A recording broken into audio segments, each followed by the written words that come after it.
నమస్తే. సామాన్యుడి చేతిలో సామాజిక అస్త్రం నెంబర్ 1 న్యూస్కి స్వాగతం. నేను రవీంద్ర. ఇప్పుడు 2 తెలుగు రాష్ట్రాల్లో ఇటు రాజకీయంగా అలాగే సినీ పరిశ్రమలో కూడా ఒక హాట్ టాపిక్గా మారింది అల్లు అర్జున్ ఇష్యూ. చాలా ముఖ్యమైనటువంటి పరిణామంగా దీనిపై ఒక చర్చ అనేది జరుగుతుంది. రేవంత్ రెడ్డి సర్కార్ కక్షపూరితంగా అల్లు అర్జున్పై అలాగే సినీ పరిశ్రమపై ఉక్కుపాదం మోపుతున్నారు అనేది ప్రధానమైనటువంటి ఒక ఇష్యూ అయితే, రెండవది వ్యక్తిగతంగా అల్లు అర్జున్ని టార్గెట్గా చేసుకుని కాంగ్రెస్ పార్టీ ముందుకు వెళ్తుంది అనేది మరొకటి. ఏదేమైనప్పటికీ ఇక్కడ ఒక కీలకమైనటువంటి పరిణామం ఏంటంటే, రేవతి ఆమె చనిపోయారు, కుమారుడు చాలా క్రిటికల్ కండిషన్లో ఉన్నారు. ఆ యొక్క ఇంట్లో ఆ పరిస్థితుల్ని మళ్ళీ తిరిగి తీసుకురావడానికి ఎవరి వల్ల కాదు ప్రధానంగా. ఎందుకంటే చనిపోయిన ఆమె మళ్ళీ తిరిగి రాదు. ఆ బాబు ఆరోగ్య పరిస్థితి ఎలా ఉందో క్షణక్షణం ఒక భయంకరమైనటువంటి పరిస్థితిలో ఉంది. ఇటువంటి క్రమంలో అసలు ఏం జరుగుతుంది, జరుగుతున్నటువంటి పరిణామాలను కనుక మనం బేరీజ్ వేస్తే పరిశీలిస్తే చాలా ముఖ్యమైనటువంటి అంశంగా దీన్ని చూడాలి. అంటే ఒక ఇన్సిడెంట్ జరిగింది, ఆ ఇన్సిడెంట్లో ఒక కుటుంబానికి అన్యాయం జరిగింది. తన అభిమాన నటుడు సినిమాను మొదటి రోజు బెనిఫిట్ షోలో చూడాలని చెప్పి రేవతి ఆశించడం తప్పు కాదు. అయితే అక్కడ జరిగినటువంటి ఏదైతే ఒక ఘటన ఉందో ఆ ఘటనలో ఆమె చనిపోవటం, అక్కడ తొక్కిసలాట జరగటం, ఇవన్నీ జరిగాయి. దీనికి ప్రధానమైనటువంటి వ్యక్తి ఎవరు? ఇప్పుడు ఇక్కడ సెంటర్ పాయింట్గా అల్లు అర్జున్ కనిపిస్తున్నారు. సరే, అదంతా అయిపోయింది. తర్వాత జరిగినటువంటి పరిస్థితులు కానీ పరిణామాలు కానీ మనకు తెలుసు. ముఖ్యంగా అల్లు అర్జున్ ప్రెస్ మీట్ పెట్టడం, అలాగే దీనికి సంబంధించి ముఖ్యమంత్రి రేవంత్ రెడ్డి చాలా సీరియస్గా కౌంటర్ ఇవ్వటం, ఆయన మాట్లాడిన అంశానికి సంబంధించి దాదాపుగా 95% అందరూ కూడా ఏకీభవిస్తున్నారు ముఖ్యమంత్రి రేవంత్ రెడ్డి మాటలకు. ప్రధానమైనటువంటి కారణం ఏంటంటే, జరిగినటువంటి ఇన్సిడెంట్ పట్ల సినీ పరిశ్రమలో ఉన్నటువంటి ప్రముఖులు ఎవరూ రెస్పాండ్ అవ్వలేదు, ఇప్పుడు మాట్లాడుతున్నారు అనేది ఒకటి. దానికి కొంతమంది బయటకు వచ్చి మాట్లాడుతూ ఉన్నారు. మేము దీన్ని మీడియా ముఖంగా తెలియజేయాలనుకోలేదు, దీనికి సంబంధించి మేము ప్రతి ఒక్కరం కూడా మేము వెళ్ళి పరామర్శించాం అని చెప్పి కొంతమంది సీనియర్ నటులు బయటకు వచ్చినటువంటి పరిస్థితి, చెప్పినటువంటి సిచ్యువేషన్ మనం గమనించాం. ఇటువంటి క్రమంలో తాజాగా ఏం జరుగుతుంది? ఇప్పుడు తాడో పేడో తేల్చుకోవడానికి సిద్ధమయ్యారా అంటే ఎస్, అవుననే సందేహమే వ్యక్తమవుతుంది.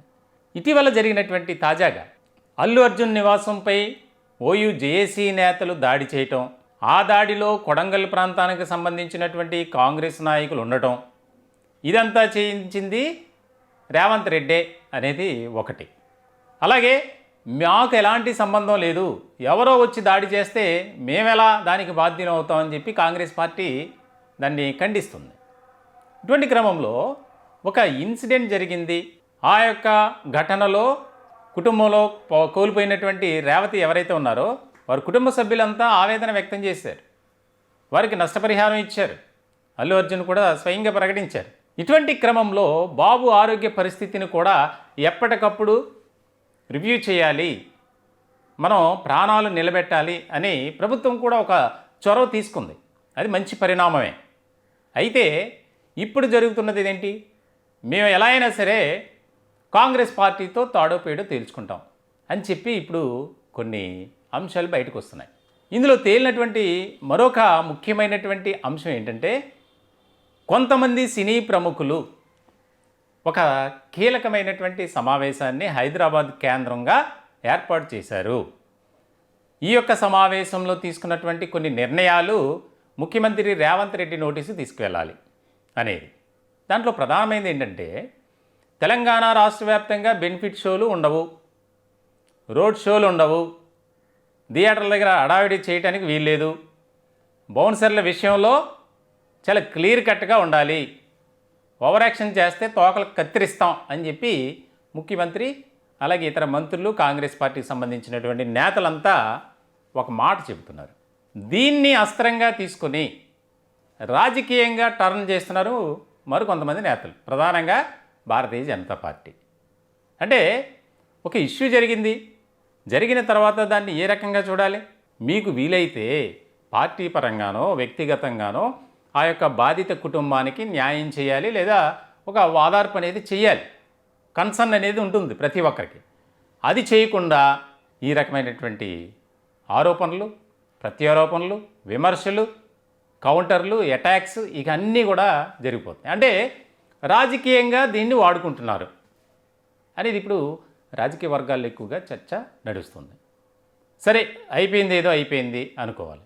కానీ మళ్ళీ అల్లు అర్జున్ ప్రెస్ మీట్ పెట్టడం, దానికి సంబంధించి నాకు ఎలాంటి సంబంధం లేదు, పోలీసులే మాకు ప్రొటెక్షన్ కల్పించలేదని చెప్పడం, మళ్ళీ దీని తర్వాత ఎప్పుడు ఎక్కడ చూడని విధంగా తెలంగాణ పోలీసులు బయటకు వచ్చి ప్రెస్ మీట్లు పెట్టడం, డీజీపీ ప్రకటించారు, సిపి కూడా కొన్ని ఆ యొక్క ఘటనకు సంబంధించినటువంటి వీడియోస్ని బయటపెట్టారు. ఏంటి, అల్లు అర్జున్ చెప్పే దాంట్లో వాస్తవం లేదని. కానీ ఆయన ఏం చెప్పారు ప్రెస్ మీట్ పెట్టి? నాకు అసలు తెలియదు బయట ఏం జరుగుతుందో. సరే, ఈ వివాదానికి ఈ యొక్క ఘటనకు కారకులు ఎవరు? అల్లు అర్జున్. సో ఆయన కూడా అలా మాట్లాడాల్సింది కాదు. ఎందుకనంటే జరిగినటువంటి తప్పును సరిపుచ్చుకొనే, లేకపోతే అతని మీద పెట్టుకోకుండా ఉండటానికి, ఎస్కేప్ అవటానికి ప్రయత్నం చేశారు తప్ప, సరే జరిగిపోయింది, ఇకపై అటువంటి ఘటనలు పునరావృతం కాకుండా మేము తగిన చర్యలు తీసుకుంటామని చెప్పినటువంటి సందర్భం ఉంటే బాగుండేది. ఎవరో వచ్చి మళ్ళీ ఇంటి మీద దాడి చేయటం ఏంటి? దానికి సంబంధించి Bharatiya Janata party, BRS party, ఈ రెండు పార్టీలు కూడా కాంగ్రెస్ పార్టీని టార్గెట్గా చేసి, అంటే అల్లు అర్జున్ వెనుక మేము ఉన్నాం అని ఒక రకమైనటువంటి ఇది తీసుకోవడానికి, పాజిటివ్ కార్నర్ సంపాదించడం కోసం. సో మొత్తానికైతే ఇప్పుడు తాజాగా జరుగుతున్నటువంటి ఇంకొక పరిణామం ఏంటంటే, త్వరలోనే చిత్ర పరిశ్రమకు సంబంధించినటువంటి ప్రముఖులు రాష్ట్ర ముఖ్యమంత్రి, ఆంధ్రప్రదేశ్ సంబంధించి నారా చంద్రబాబు నాయుడు, అలాగే డిప్యూటీ సీఎం పవన్ కళ్యాణ్ ఇద్దరిని కూడా కలవబోతున్నారు. గతంలోనే పవన్ కళ్యాణ్ చాలా సందర్భాల్లో ఒక మాట చెబుతూ ఉన్నారు, ఆంధ్రప్రదేశ్లో మీరు షూటింగ్లు పెట్టుకోండి, దానికి సంబంధించి మా పార్టీ పరంగా మేము సపోర్ట్ చేస్తామని. ఎప్పుడు అధికారంలోకి రాకముందే, అధికారంలోకి వచ్చిన తర్వాత కూడా కొంతమంది ప్రముఖులు పవన్ కళ్యాణ్ని కలిశారు. కలిసిన సందర్భంలో ప్రభుత్వం నుంచి సరైనటువంటి సపోర్ట్ మేము ఇస్తాము అని చెప్పి, విశాఖ కేంద్రంగా ఎన్నో పర్యాటక స్పాట్స్ ఉన్నాయి, టూరిజం స్పాట్స్, అక్కడ షూటింగ్ పెట్టుకొని అనువైనటువంటి ప్రాంతంగా ఏపీ ఉంది అనేది. సో మొత్తానికైతే తెలంగాణలో జరుగుతున్నటువంటి పరిణామాల దృష్ట్యా చాలా కీలకమైనటువంటి పరిణామాలు త్వరలోనే జరగబోతున్నాయి అనేది అయితే మనకి స్పష్టంగా అర్థమవుతుంది. దీనికి జరుగుతున్నటువంటి ఈ యొక్క ఉదాహరణలే కారణం. ముందుగా రేవంత్ రెడ్డిని కూడా కలవాలి. దీనికి సంబంధించి ప్రముఖులంతా ఒక నిర్ణయం తీసుకున్నారు. ఇప్పటికే మరొక కొద్ది గంటల్లోనే, దాదాపు 24 గంటలు కావచ్చు, 48 గంటలు కావచ్చు, అంటే 2 రోజుల్లోపు రేవంత్ రెడ్డిని కలిసి ఈ బెనిఫిట్ షోల వ్యవహారం, వీటన్నిటి గురించి మాట్లాడాలి అనేది. అంటే ఒక ఇన్సిడెంట్, రేవతి చనిపోయినటువంటి అంశాన్ని ఎన్ని రకాలుగా మలుపులు జరిగిందో, ఎన్ని ట్విస్టులు చోటు చేసుకున్నాయో మనం చూస్తూనే ఉన్నాం. ఆ థియేటర్ దగ్గర వీడియోస్ రిలీజ్ చేయటం, పోలీసులు బయటకు వచ్చి మాట్లాడటం, అల్లు అర్జున్ మాట్లాడటం, మళ్ళీ దాన్ని ఇంకా క్యాస్ట్ ఈక్వేషన్స్ కూడా తీసుకొచ్చినటువంటి సందర్భం. అది పెద్దగా తెర మీదకి రాలా, చర్చ జరుగుతుంది తెలంగాణలో, కాపు వర్సెస్ రెడ్డి అని. మొత్తానికైతే దీన్ని రకరకాలుగా తిప్పి వారి యొక్క రాజకీయ స్వార్థం కోసం కొన్ని పార్టీలు అయితే వాడుకుంటున్నాయి అనేది అయితే స్పష్టంగా అర్థమవుతుంది. మొత్తానికి అల్లు అర్జున్ వ్యవహారం ఇంకెన్ని మలుపులు, ట్విస్టులు ఎన్నుంటాయనేది చాలా కీలకమైనటువంటి అంశంగా చూడాలి. ఈ టాపిక్పై మీ యొక్క విలువైనటువంటి అభిప్రాయాలు, సూచనలు, సలహాలు కామెంట్ రూపంలో తెలియజేయండి. దయచేసి మా ఛానల్ని సబ్స్క్రైబ్ చేసుకోండి. Thank you.